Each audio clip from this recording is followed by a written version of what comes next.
I'm Senator Forrest Mandeville from Senate District 28. I'm here with the good patriot, Braxton Mitchell. He's a representative from the Flathead, and I have no idea what your number is, so I'll let you... House District 5. Used to be 3, go. but now number 5 after hyper-partisan redistricting. So Absolutely. So we want to talk a little bit about the E-Verify bill that we're working on together. I had the hearing in the Senate this morning in Senate Judiciary, and I know Representative Mitchell's worked on it a lot as well.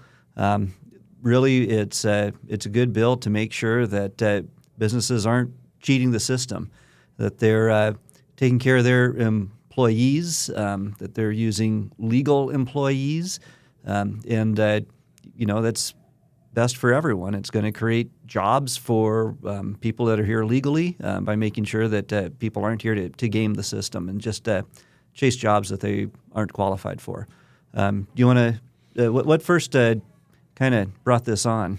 Yeah, so I did a tour of the southern border back in it's the end of March or early April of 2024 with a group called Numbers USA, which is an immigration reform group.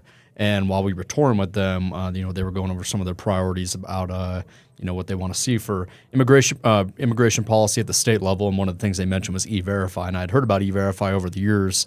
And after chatting with these guys and looking over some of the states, I realized that Montana was one of the few states that did not have E-Verify requirements.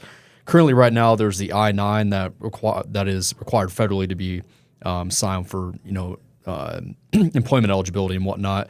But E-Verify is a lot more. It's actually it's a much more effective tool, in my opinion. It's a 3 to 5 second process once you input the information that's requested, and it's able to tell that potential employer of that individual whether they're a legal citizen or not. It's a good tool to use, and I think it's something we should have here in the state. Yeah, and 21 other states do something similar to what Senate Bill 329 does. So it's not something new. We're using technology that we have. The federal government's been requiring E-Verify for contractors since 2009, I believe. So it's not something that we're just making up. Yep. This is a great tool. No fiscal impact to the state, which is one of the biggest parts. It's a free system that is available for employers to use. And at the end of the day, we want to make sure that we're hiring legal citizens. And at the end of the day, this protects employers. We want to make sure that they're hiring people and they're not being, they're not accidentally hiring illegal immigrants. And a lot of people say, well, this might not be a problem in Montana, but the reality is it is. And I think this bill is a step in the direction of hopefully fixing that. So yeah, one of the questions that came up in committee was,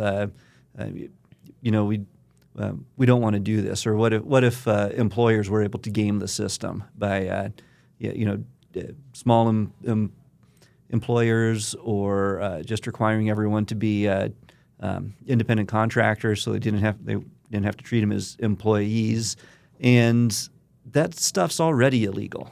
Yep. So if someone's gaming the system with independent contractors instead of employees, or wanting to go hire illegal immigrants as employees, that's already illegal. This just helps the good actors do the right thing. Yep.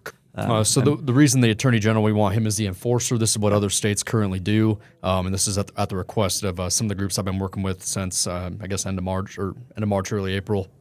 Whether it's Numbers USA, ALEC, and some other immigration reform groups.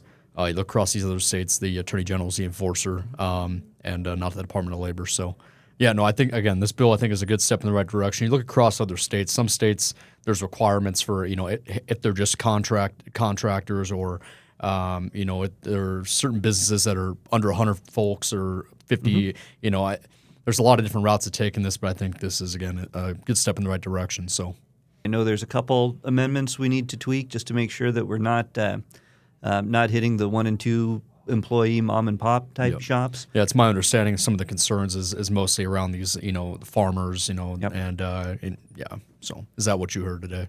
Yeah, I did. A lot of concerns about the smaller businesses. Yep. So we want to make sure that we're not unduly burdening them. We're really focusing on larger employers, larger businesses that have the staff and the capacity to train someone to use the E-Verify system. And I do understand their argument, too, about, this might put an extra burden on us. But again, at the end of the day, it's a free system.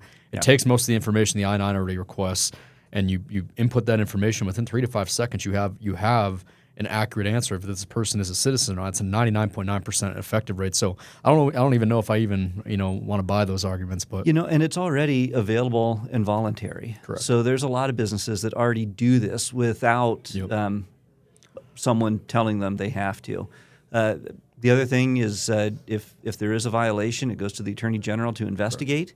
So there is an investigatory portion of the bill. And yeah, I think this is going to be a good worker bill. It's also going to be a good employer bill. So I think it's a win-win. Yep, 100%. Hopefully we have good bipartisan support, and we'll have it over here in the House here in the next couple of weeks. Yep, I'm looking forward to it. 100%.